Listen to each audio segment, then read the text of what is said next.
5:10 na, 1 Western Visayas na. 5:10 na, 1 Western Visayas na.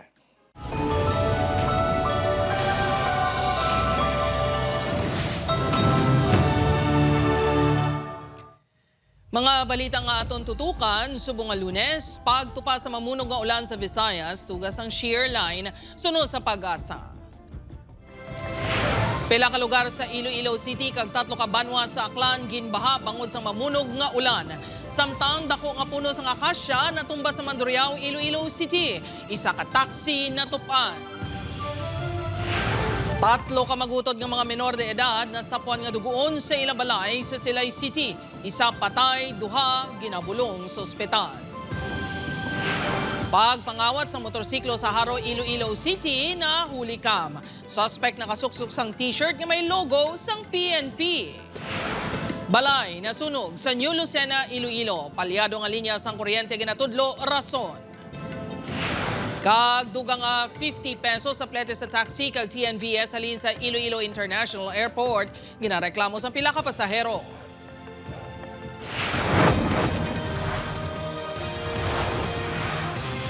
Ini ang GMA Regional TV, 1 Western Visayas. Mayong hapon, Western Visayas, kag Negros Occidental. Malantaw man kita sa live streaming sa YouTube channel sa GMA Regional TV kag Facebook page sa 1 Western Visayas. Sa nagapangunang nga balita, 3 ka banwa sa probinsya sang Aklan kag pila ka lugar sa Iloilo City naka-eksperyensya sang baha bangon sang mamunog nga ulan. Samtang isa ka taxi natumbahan sang puno sang akasya sa Mandurriao, Iloilo City. Inianggin tutukan ni Kim Salinas live sa Huerva na Street, La Paz, Iloilo City. Kim?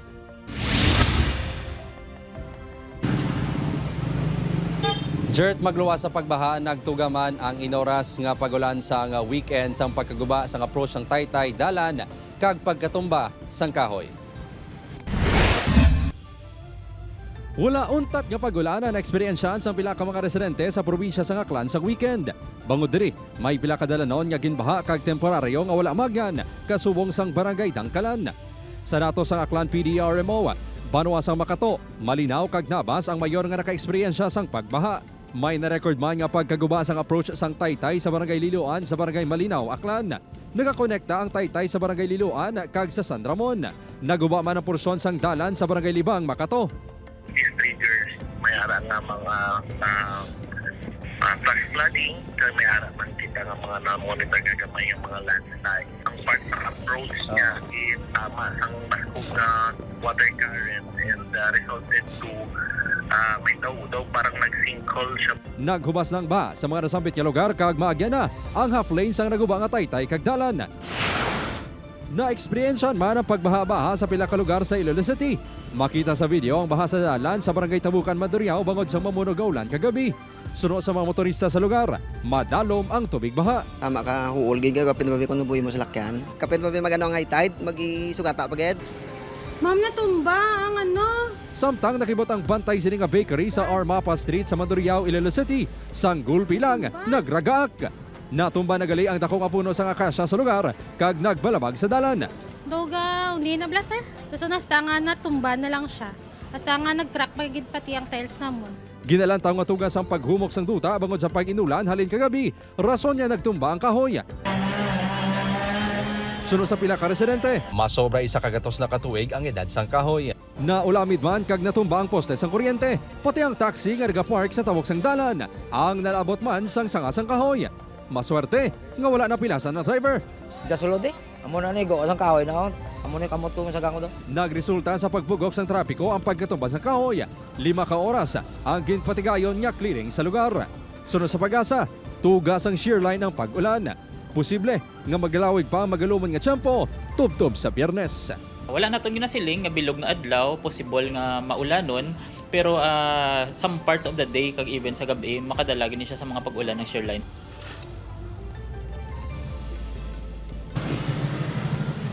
Jert, sunod sa Pag-asa, magluwas sa pag-ulan, nagadala man ang shear line sang pagpangilat kag pagpangadaguob kag posible man magatugas ang buhawi gani padayon nga ginapaalerto ang mga residente. Jert? Maraming nga salamat sa update, Kim Salinas. Mga kapuso, para sa dugang ang mga balita sa Negros kag Panay, mangin kaupod ta si Adrian Prietos. Adrian? Yes, Gert, mga kapuso, madamong ginasalamat sa Negros Occidental naman. 3 ka mag-utod nga minor de edad na sapwan nga dugoon sa sulod mismo sang Ilabalay sa Silay City. Isa sa ilan napatay. Yaring balita nga aton gintutukan. Ili mabaton sang 50 anyos si Edmond Bornales. Ang nadangatan sa iya 3 ka minor de edad nga anak sa barangay Ilopez, Silay City, na sapwan niya nga dugoon sa Day Desiree, 9 anyos.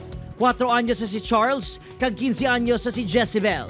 Sa sulod sa Ilabalay, Sabado sang aga, OFW sa Middle East ang iloy sa mga bata samtang enkargado sa campus ng Tubo sa Bacolod City ang amay si Edmond. Tingala ko nga daw kalimnong sang balay, nga daw wala sang sa sulod. Nagdala ko bugas, ginukuha ko bugas sa motor ko, ginadala sa sulod. Pagbutang ko sa sulod sa folding bed, pagsulod ko sa kwarto, ang mga kabataan ko kinaya na puro na pilason. Nagpangayo inisang bulig sa mga kasilingan. Giningagaw dala sa ospital ang 3 pero ginbawian sa kabuhi si Desiree. Nagapabilin niya kritikal si Jezebel samtang estable na ang kondisyon ni Charles. Sa panaysayon sa pila ka kasilingan, wala sila nakabate. Uko nakabatsyag sang natabo bangod mamunog ang ulan halin pa Biyernes ang gabi. Bundak nagid balang ulan nga grabe nagid man. May nagkakinanta nga dan sang gabi na dito nga site daw siyempre do hindi gid bala maanan. Ikatunog sang ilang sound to. Ito hindi kami ka panginaon daw. Ano kasta kalaw ay gid. Diri gina sila pirmi sa balay. Ang duha, kadalago nga mga bato sa crime scene, ginapatihan gingamit sa paglampo sa mga biktima base sa investigasyon sa Special Investigation Team. If a stone would be used as a weapon for injuring a person, well, it could lead to death, especially if the injury is fatal, like sa ulo. Ang utod sa mga biktima nga si Kristen, nga may kaugalingon na nga pamilya, nagasinggitan sa hustisya. Matyagan niya do mga sapat. Hindi kit saya tao, demonyo, kit saya nag-imol sa mga manghod na. Mas ka manuoy na lang sa sapat, katuig. Hindi agit siya paminsar. Kaya ang laing gidya nga ulong nagsulod siya. Paano mo ninahimo? May ginatutukan na nga persons of interest sa kapulisan apang wala pa sila naghatag sang detalye. Negatibo sa abuso sexual ang duha ka mga babae nga biktima suno sa kapulisan. Nakaabot na ang Iloilo halin sa Middle East apang wala pa naghatag sa pahayag sa News Team. Opo Jiril Casillo, Adrian Prietos, 1 Western Visayas. Mga kapuso, motorsiklo nga nakapark sa Haro, Iloilo City, ginkawat sang isa ka lalaki. Insidente na hulikam. Samtang, balay sa Pavia, Iloilo, gintuyo kawatan. Si Kim Salinas nakatutok. Sa sininga kuha sang CCTV video, makitaan ang lalaki nga ginatinguan niya pandaron ang nakapark nga motor. Makapila ka beses sini ginpandar ang motor, tubtob nga ginmaneho na sini, nga daw siya ang tagiya. Apang ang motor ang ginkawat ang isang lalaki sa video. Natabo ang insidente sa barangay Quintin Salazaro, malapit sa opisina sang LTO6 ang Pebrero 3 ang aga. Nagpadulong sa LTO ang tagiya sa motor nga si ZJ Sinar, residente sang barangay Cubay Haro, para magproseso sang iya lisensya. Pagbalik niya, wala nang iya motor, apisar, wala man nabili ng yabi. Moto ako noon, nagit niya motor eh. Importante sir kay always ito ginagamit, paskulahan, kag moto ako ginapagitanan. Kalao magyapon niya mabalik eh. Kag matakpan itong nagkuha. Ginatumod na sang Provincial Highway Patrol Team ang suspect sa mga kuha nga laragway sa CCTV video. Makitan nga nakasuksok sang t-shirt nga may logo sang PNP kag may nakabutang nga criminology. Kung matumod, posible ini magpangatubang sa paglapas sa anti-carnapping law kag illegal nga paggamit sang insinya. Sa barangay Anilaw, Pavia, Iloilo, makita sa ini nga CCTV video ang lalaki nga naka-jacket. Nagpatong ini sa tapi kag ginlabot ang bubilya para mapatay. Huwebes ang kagahon, February 5 sa natabo ang insidente. Sang Sabado na nadiskubrihan sa pamilya nga pati ang ila CCTV ang gingabot man sa saksakan. Pagpati sa pamilya, pagpangawat ang tuyo sa lalaki, apang ini ang napurnada tungod sa ido. Paano siguro ba? Nabatyagan na. Tidaw ay man kung mind hay kung kaisa may kuring man nga nagasulod digya nga ginatagol kaya. Wala gid makuha sang CCTV ang nawong sang lalaki nga sunod sa tagiya. Daw kasubo nga kabisado sang lalaki ang ila lugar. Ginatutukan na sang kapulisan, ilabi na may pila na ka-insidente sang pagpangawat sa Pavia. Ang ginahimo naton sinisubong series ang aton ng mga patrollers. So ginapa-focus naton isla sa mga wee hours bala, mga alas 3, alas 2 sa kagahon. Upod Caramel Porquia, Kim Salinas, 1 Western Visayas. Balay sa New Lucena, Iloilo na sunog. Palyado nga linya sang kuryente ginatudlo rason. Samtang duwa ka balay sa Antique na sunog man. Si John Sala nakatutok. Naupos ang kalayong isa kabalay sa barangay Wari-Wari, New Lucena, Iloilo sa naglugta ng sunog Biyernes ang gabi. Sa sininga video, makita na pag-ibwal sang kalayo. Madasi ka ginlamon sang kalayo ang balay nga human sa mixed materials nga ginapanag-iyahan sang pamilya Penit. Pati ang ila tricycle na ulamid man sa sunog. Pati cellphone ko kanang ara sa tubangang katanaw sang TV way ko gid makwa. Kay daw na gulpihan kabla nga gulpi lang may klayo. Panaysayo ni Manong Reynante, nagaluto sila para kuntani sa birthday party sang ila hinablos. Sang nagsulod sila sa ila balay agud magpahuway, natalupang na lang nila nga may nagaidwal na nga kalayo. Mansuet, nga ko patay. Pag magwa, ang klayo ara dayon nagaibwal. Perti kadasig. Sa palyado nga koneksyon sang kuryente, nagsugod ang kalayo sunod sa BFP. Ang outlet nga nabilin, ang itsura sang prong sa may outlet, do may traces siya nga ginasuspitsahan namon nga arcing, which is nagakatabo siya kung may loose connection. So nag-corroborate man sa statement sang tagiya nga ang inaasaksakan nagahalog-halog na gid man siya. Masobra 100,000 pesos ang danyo sang sunog.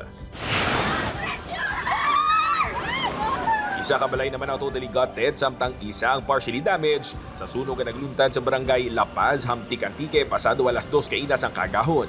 Sa records ang Hamtik Fire Station, ginapanag-iyahan sang pamilya Panagiton kag Vega Fria ang mga balay nga nasunog. Human sa light materials ang balay nga nasunog, rason nga madasi nga naglaton sa kaiping nga balay. Ginaimbestigaran pa ang gintunaan sang kalayo.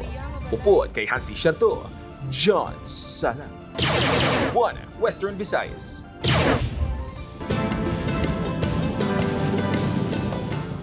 Bad news sa mga motorista, magapadayon pa subong nga simana ang pagtaas ng presyo sang gatong. Piso ang igasaka sa presyo sang kada litro sang diesel. Samtang dugang nga 60 sentimos kada litro naman ang igadugang sa presyo sang gasolina. May 60 sentimos man nga igasaka sa presyo sang kada litro sang kerosene. Buwas sa aga mga kapuso, Pebrero 10, ipatuman sa mga oil company ang oil price hike. Ini ang GMA Regional TV, 1 Western Visayas.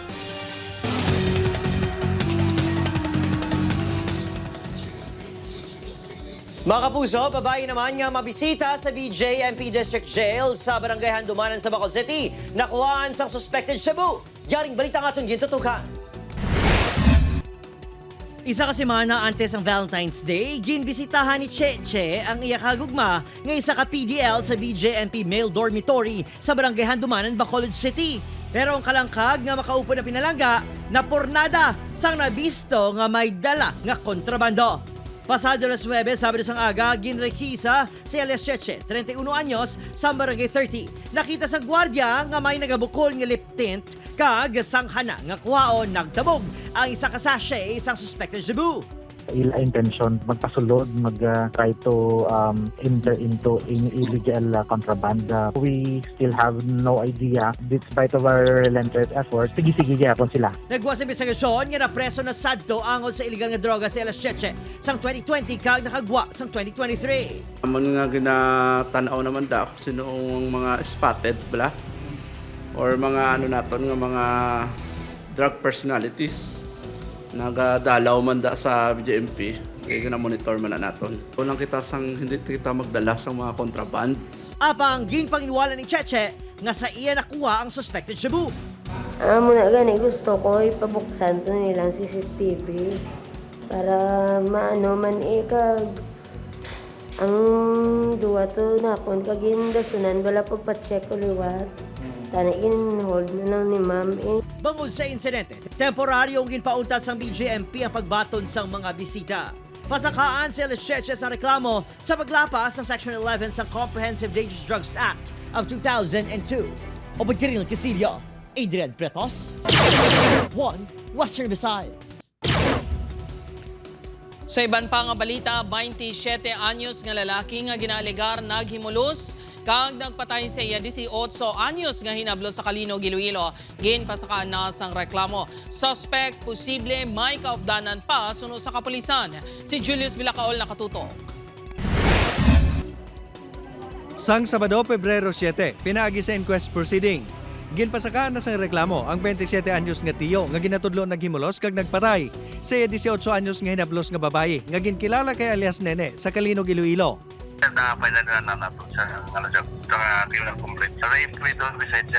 Pebrero 4 sa nasapuan nga patay ang biktima. Una nagwa ngayon naghikog. Apang sang ginpadalman sa kapulisan na establisar nga magluwas nga may indikasyon sa pag-abuso sexual sa biktima. Hungod pa ini nga ginpatay. Pebrero 6 sa nagwa ang sospek kag ginako ang krimen. Apang sa pihak sini, ginapatihan sa kapulisan nga may upod pa ang sospek. Isa o kon duha pa katawo ang posible ka upod sini. Pero kadasig lang siya magkambal nga ako lang isa, ako mga lang na. Inang daw may ginatapunan siya pala. Ang sospek ang nagapabilin nga detained sa Kalinog MPS. Upod kay Cirilo Rendoque, Julius Villacaol. 1 Western Visayas. Mga kapuso, maswerte nga minor nga kasamaran lang ang naangkon sang 3 kasakay sang 2 ka motorsiklo nga nagsampukan na sa barangay Dakutan, Dumangas, Iloilo kahapon sang hapon. Sa CCTV video, makita ang pagpundo sang isa ka motorsiklo nga ginadala sang babayi. Ang kasini ang iya Iloy, mga taga-barangay poblasyon ng mga ini kag may ginbisitahan lang sa Dakutan. Paglabay sang isa ka motor, nag-U-turn ang nagpundo nga motor. Apang may nagasunod pagali nga isa ka motorsiklo nga ginamaneho ni alias Nonoy. Nagtuyo pa ini magpreno apang nalabot gid ang isa ka motor. Nadiskubrihan nga wala sang driver's license ang babae nga rider. Nag-areglohanay na ang magtimbang nga bahin. Sa isang bata nga may sakita nga may isa pa gid nga nagahuga na siya motor.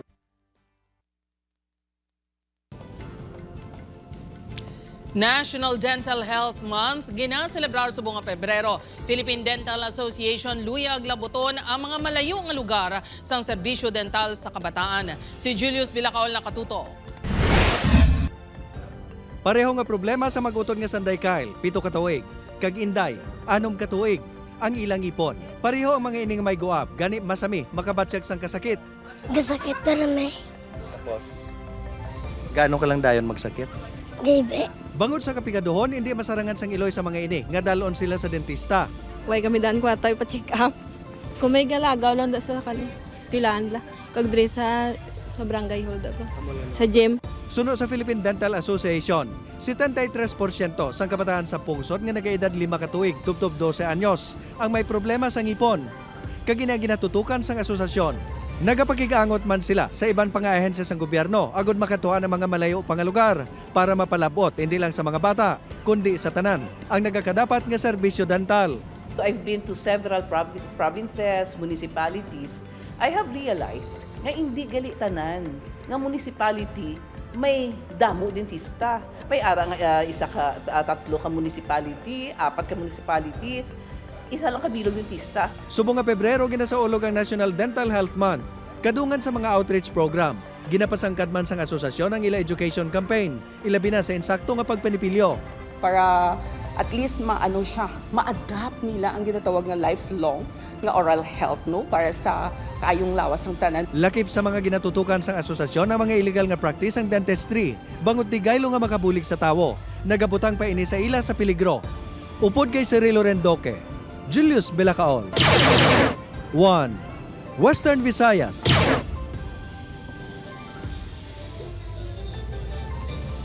Mapusaduhan naman kay Briado sa Bacolod City LGU ginaimbestigaran bangod sa ginapahayag pagpanukos sang tax bisan hindi office hours. Nakatutok Irene Pedreso. Nakabaton sa reklamo ang opisina ng alkalde sa Bacolod City halin sa pila ka business establishments angot sa ginapahayag irregular nga pagpanukot sang buwis. Ang ginatudlo nga nagapangolekta amo ang 2 ka regular employees sa idalom sa City Treasurer's Office. Base sa reklamo, gabi nagapanukot ang mga empleyado kag nagahatag sang temporary receipts. Sunod sa nagreklamo nga operator sa isa ka wala ginhingadlan nga establishmento, Gabi nagapatigayon sa koleksyon ang duha ka empleyado nga lunsay regular employees. Bali, basilisin sa report, may nagapangolekta fees and taxes. Under investigation, pamana, kung whatever fees yan nga balayaran mo, ito ka na ito yung bayan sa City Hall. Dugang sa CLO, magluwas sa pagbayad mismo sa opisina. May joint inspection team nga amo ang authorized sa pagpangolekta sa buwis. Lakip diri ang personnel halin sa treasurers, city legal, kag business permits and licensing office sa LGU. Ginaimbestigaran na ang duha ka mga empleyado nga involvado. This is a clear nga direction ginaset naton sa ila nga hindi ko nila pagtilawan. Actually, ini did not happen lang sa kumi. There are those nga mga businesses na siling ko, hindi ka mo madlock na mag-report kasi okay na kung ma-intercept namon bala. Ginpadulungan sa news team ang opisina sang duha ka mga empleyado apang wala dito ang duha. Nagapanawagan man ang LGU sa mga luyag mag-report nga ipalabot sa ila talatapan. Upod kay Reynald Castillo, Eileen Pedreso. 1 Western Visayas. Exciting mga kapuso, level up na paglantaw sa paboritong kapuso programs online. Ang GMA Network mobile app mas ginpa namin pasubong bilang GMA Play. One tap away na lang ang ginabantayan ninyo ang kapuso shows, kag newscast bisan diin kag anuman nga oras. Anuman ang feel mo nga lang tawon, may aray diri. Mapadrama man, rom-com, balita, documentary, kag madamo pa sang iban. Pwede man nga maglantaw via Kapuso Stream. I-download ang GMA Play app sa Google Play Store o kon App Store. Kung may GMA Network app na kinahanglan ini nga i-update, pwede man ini i-access sa Smart TV o kon sa web browser. Ini ang GMA Regional TV, 1 Western Visayas. Mga kapuso, flights ang isa ka airline company magauntat biyahe sa bago gin-inagurahan nga Antique Airport sugod Marso 29. Ini ang gintutukan ni Kim Salinas. Enero 19 ang formal nga gin-inagurahan ang bago nga Antique Airport sa San Jose de Buenavista. Personal pa mismo nagkadto si President Ferdinand Marcos Jr. kag si Department of Transportation Secretary Giovanni Lopez sa inaugurasyon. Ang masobra 1.5 billion pesos nga airport ang pulo ka tuig gintukod antes na human. Nagapromisa ang airport sa mas ginpatahom, moderno nga sistema, dako nga seating capacity, kag mas malaba nga runway. Apang ang bago inagurahan nga airport ang nagpamiligro mabuhinan sang flights. Ini matapos nag-anunsya ang isa ka airline company nga ang inabiyahe Manila padulong sa Antique Airport and vice versa ang magauntat biyahe sugod Marso 29. Ini ang santo sa resolution sa Manila Slot Coordination Committee. Apektado man diri ang mga airport sa Busuanga, Siargao kag Catarman. Sa Senate hearings sa Committee on Tourism, ginpahayag ni Senator Laura Legarda nga kanugon kung unta to ng flights ang airline company. Naintindihan ko yung cost. Di i-promote natin, kaya nga nandiyan ang tourism, nandiyan ang local governments magtutulungan kaysa i-deprive natin ang mga kababayan, iintay nyo mabulok yung bagong airport bago maglagay na naman ng flight. Oo, hindi ko kayo sinisisi. Again, private sector kayo. Nagpatag naman ang airline company kung nga bisan pakadto kag padulong sa Clark, wala sila sang flight. Our difficulty po there is in our assessment. The viability of the flight will be very difficult. Kasi the passengers po will have to bear the cost of traveling from Clark back to Metro Manila. Sa karon, 1,800 meters na ang kalabaon sa runway sang airport nga makaakomodar sang mas dako nga eroplano. Apang sunod sa Civil Aviation Authority of the Philippines, may mga kabalayan pa kag obstruction sa runway. Sa ngayon po, we need to remove the obstacles, yung obstructions ng mga kabahayan doon sa dulo ng runway, which we need of course, yung suporta ng local government saka yung mga puno na nandun pa sa dulo. Kinahanglan pa i-resurface ang runway sa Antique Airport. 99.5 million pesos ang napain nga pondo sa Department of Transportation sa mga 2026. First quarter sa mga tuig, ginapahayag makuha ang obstruction sunod sa DOTR. Ginatinguan pa sa news team makuhaan sang pahayag si Antique Governor Paulo Javier.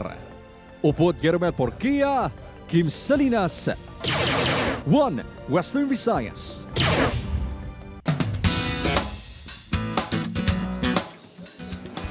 Mga puso, yari na madapat bantayan sa Encantadia Chronicles Sangre. Sa liwat nga pag-atubangay ni Tera Kagargan, ano ba lang sarang isakripisyo ni Tera? Sino sa ila ang mangin madinalagon? Bantayan sa Encantado Chronicles Sangre 8:05 PM pagkatapos ng 24 oras sa GMA. Mga kapuso, pagsukot sa mga taxi kag TNVS ang dugang 50 pesos sa plete halin sa Iloilo International Airport ganareklamo sa pila ka pasahero. Ini ang gintutukan ni Kim Salinas. Sa isa ka post sa social media, gin-question sang pasahero ang pagpanakot sa isa ka taxi driver sang dugang 50 pesos magluwa sa metrohan nga plete halin sa Iloilo International Airport. Sang nagkadto kuno ini sa Transportation Network Vehicle Services, nagsukot man kuno ang driver sang dugang 50 pesos. Para sa iya, makasala lang ini nga pulisa. Nagapanawagan ini sang transparency. Ini man ang sentimiento sang pila ka mga nagkomento sa post sang isa ka netizen. Sunod sa Civil Aviation Authority of the Philippines, may mga taxi kag TNVS operator nga nagabayad sa bulanan nga konsesyon. Magluwas diri may fees man sa parking kag pagpila. Apang nanginwala sila nga may mando sila sa mga taxi operator nga ipatong sa mga pasahero ang ila ginasukot ng mga fees sa airport. With regards sa tanan na ginambal nila na nahambal sa driver plus 50 na additional, why kami niya kabalo? We have nothing to do with it. It's really outside of the realms ng kaap. Nanginwala man ang presidente sang Association of Taxi Operators in Panay nga nagasukot sang dugang 50 pesos sa plete ang ilang mga miyembro. In fact, that was actually proposed to be something like ma-charge sila 500 pesos per taxi per month. Sigin appeal namon. I think that's very prohibitive. Hindi na kuno kabahin sang atop suno kayap ang kompanya sang taxi nga nagsukot sa pasahero sang 50 pesos nga add-on. Pag-aimbestigaran pa sang general manager sang taxi company ang insidente sang ginpakigangutan sang news team. Dugang niyap, kabahin sang ila prangkisa santo sa LTFRB 6 nga panhugutan lang sila makasukot sang dugang nga 50 pesos kung magasobra sa 10 ka kilo ang ikarga nga baggage sang pasahero sa taxi. Apang suno sa ahensya, ginadubilian gid ang dugang nga sukot kag magapangatubang sang penalidad. I'm trying to identify which taxis ang ga-charge ng extra 50 pesos. So I'm writing ka up now to clarify why should the passenger pay an extra 50? Kung sila ang kapila, dapat ang operator dapat magbayad sila. Sa pulo naman ni Iloilo City Mayor Raisa Treñas ang atop, kaap Iloilo, kag mga TNVS agud maatagan sa issue. Para nga matalakay man ang ini nga concern, kag malatag man ikon ano ang pwede naton nga aksyon, no, nga paghimuon. Hindi pwede ang illegal charges. Upod Caramel Porquia, Kim Salinas, 1 Western Visayas.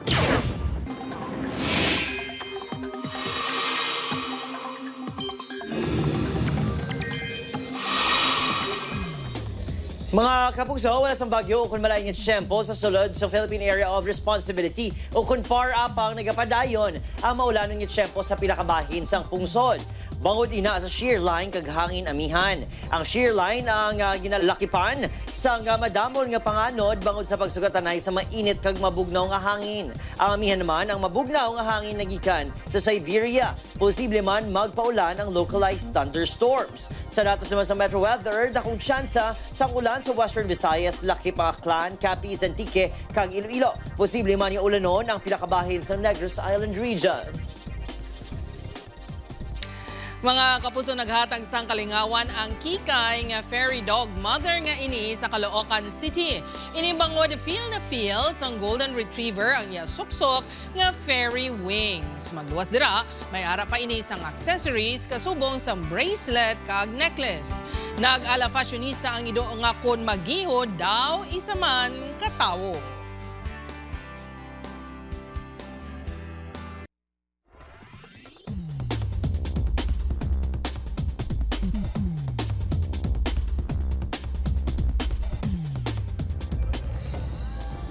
Mga kapuso, ako si Gertrude Charlatan. Ini ang 1 Western Visayas, bug-os nga pwersa para sa mas dako nga misyon kag mas masangkad nga pagserbisyo sa pungsod.